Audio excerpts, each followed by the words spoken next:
Joining us now on the Fan Guest Hotline, powered by Gruber Law. You can see his pretty face right there on YouTube. Search Fan Milwaukee on YouTube for all of our live streaming, shorts, videos, all that fun stuff. Here's Cody Alexander, matchquarters.com, and host of Let's Talk Ball. Follow him on Twitter at _coach_A. Cody, thanks for coming on, man. I appreciate it. Yeah, thanks for having me on.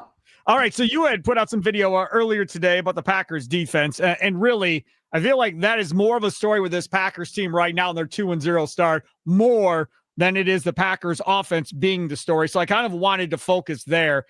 Obviously, you watched this Packers team last year and the last couple of years and what this defense has looked like under Mike Pettin, now to Jeff Hafley last year in his first year, and how it kind of changed throughout the year.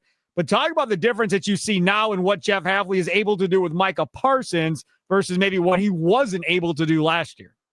Yeah, this is it. Really, if you look at coverage wise, they're not doing anything different except for one area, and that's they're running a lot more split field coverages. So this is not Tampa 2 because they're not dropping a guy, running him through the middle of the field or playing cover 2 on both sides. They're playing a lot more quarters with cover 2 on the other side, which is really allowing them to kind of layer their coverages a lot more and play a little stickier when they want to and not necessarily play man. Because if you look at the breakdown from what they've done in the first 2 weeks, that's the biggest thing. It's basically doubled. They went from about 11% from what they were trying to do last year to now 20% within these first 2 games. And a lot of it has to do with the fact that he's able to rush with 4 when he wasn't necessarily able to do that last year.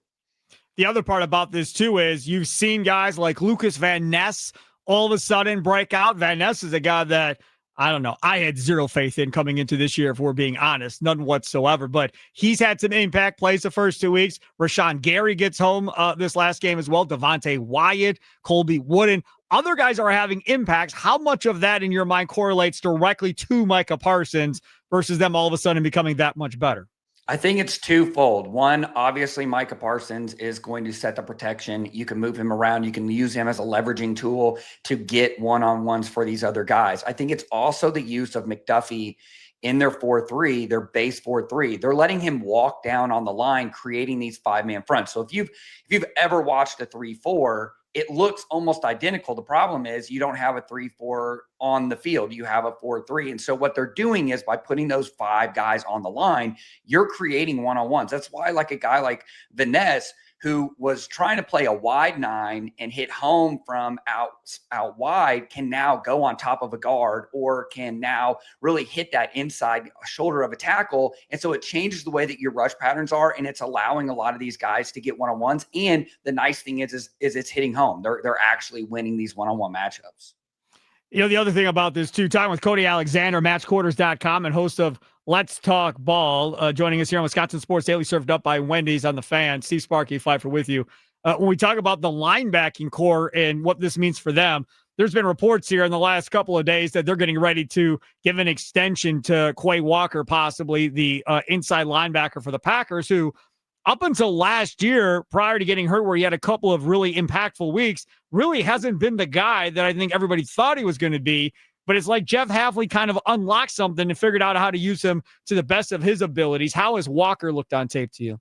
Yeah, I think that's the thing with these Georgia linebackers is that they're really good at blitzing. And so they're really good in the box. And I think when you have what's really unlocked him is not only this scheme, but having a guy next to him like Edgerrin Cooper that can move around and can kind of be that Joker type of linebacker and just let Walker be in the A gap. He doesn't have to worry about a lot of other things. And a lot of times with these players, when you don't have kind of that teammate next to him at linebacker, they have to kind of do everything. You end up getting in situations where you're putting him in situations where he may not be good. That's why you talked about it.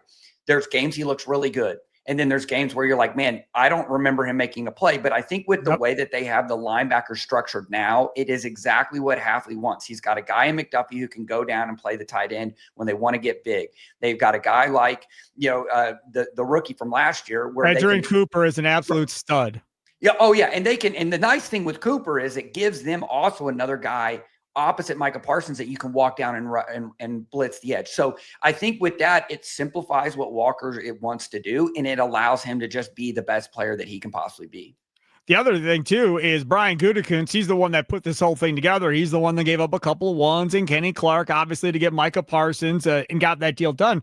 But he's also the one that built this defense. And right now, again, watching the rest of the NFL, I didn't watch every single game this weekend, but I watched a bunch of different games. I feel like as far as watching on TV, the Packers defense may be, if not the fastest, one of the fastest defense sideline to sideline right now in the league. Yeah, and this team just in general is young. And so when you're young, what do you tend to be? You tend to be really fast.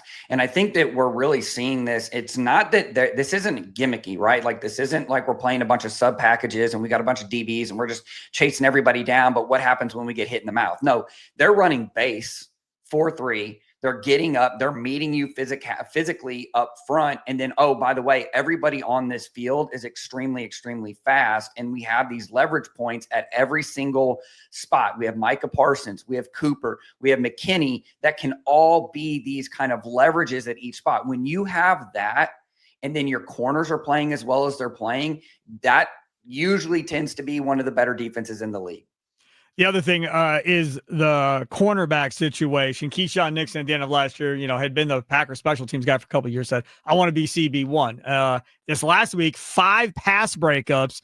Now, this is without Jair Alexander. So now you're talking about him, Nate Hobbs, Carrington Valentine being those front 3 guys, plus Javon Bullard, who they drafted as a safety and kind of played as the nickel back last year and are continuing to do this year, is what makes up those corners. What do you make of the cornerback situation for this Packers team? Do they have a true number one in your mind? I think you have to start looking at Nixon as somebody that has transitioned into being a number one corner, at least for the Packers. I think he fits exactly what they're doing. When you watch him, he feels comfortable outside. I think, too, what you're also seeing is now you have these corners because you're playing so much cover 2 and you're playing some of these, a lot of these teams are trying to get real condensed. They're trying to run a lot of 12 personnel. Wide zone is still really popular. Who do you not block in wide zone? You don't block the corner. Well, a cheat code is now having a corner who's not afraid to tackle. And so what you've done now with the Packers is you have these hybrid guys that you can move them around. The one piece that I would not move around is Bullard. And I think he kind of got exposed a little bit last year playing deep, but I think Evan Williams is a perfect complement to Xavier McKinney. And so when you look at this, you could see it last year in the draft, what they were trying to get to. They want to have a bunch of hybrid players. They needed to figure out where everybody could play. You get a bunch of safeties, you get a bunch of linebackers. Now they have that. And then they amplified. I mean, it makes total sense to me of why they went and got Micah Parsons, because it was the one piece that was missing in this defense was the pass rush. Now they have it. And now they have it, what looks to be one of the better defenses in the NFL. So this defense looks good right now, Cody Alexander. How do you think this defense continues to evolve throughout the year by the time we get to the regular season? What are some things or a thing or two where they're not doing it right now, but they have the pieces to where at some point they could pull this out of their bag and add this to the repertoire? Well, I want to see a little bit more creativity in the back end. Hafley loves inverted 2, which is good right now. But again, some teams that don't mind passing outside of the numbers, you're going to run into some situations where Cody, I'm going to cut you off. For those listening that don't know what the hell inverted 2 is, please explain. Yes. So what they're taking is, instead of the safeties playing deep halves, you're taking the corners and running them. So what you're essentially doing visually is you are putting a vice on the field and you're packing the middle of the field with numbers. And they've been able to do that early just because of the way that teams have been wanting to do this. I thought they got away with it against the Commanders. They were really good against the deep ball against that. So just a little bit more creativity, I think, on third downs, especially like in different coverage rotations. They're showing things already. They have the talent. This is year 2. So if it's something that I like, what could we see further on? I think you're going to see Micah Parsons as he gets comfortable. They're going to start moving him around. They're going to put him over the center. They're going to put him inside. They may line him up off the ball, much like he did with the Cowboys. But I think Hafley will have a better plan. And then number 2, just have a little bit more disguises, especially on third down, to really mess with these quarterbacks. He's so good. Cody Alexander, matchquarters.com, host of Let's Talk Ball. Follow him on Twitter at the _coach_A on Twitter. Tell everybody about matchquarters.com and what they can find there. Yeah, Match Quarters is a defensive think tank. All I do is watch football and I watch defense, and it's the only place that's like it anywhere else. So if you love defense, Match Quarters is a place for you. Here he is. Cody, thanks so much for coming on, man. Really appreciate it, man. You have a good rest of the day. Yes, you too. Thank you. Absolutely. Take care. There he is. Cody Alexander joining us on the Fan Guest Hotline, powered by Gruber Law. One call. That's all.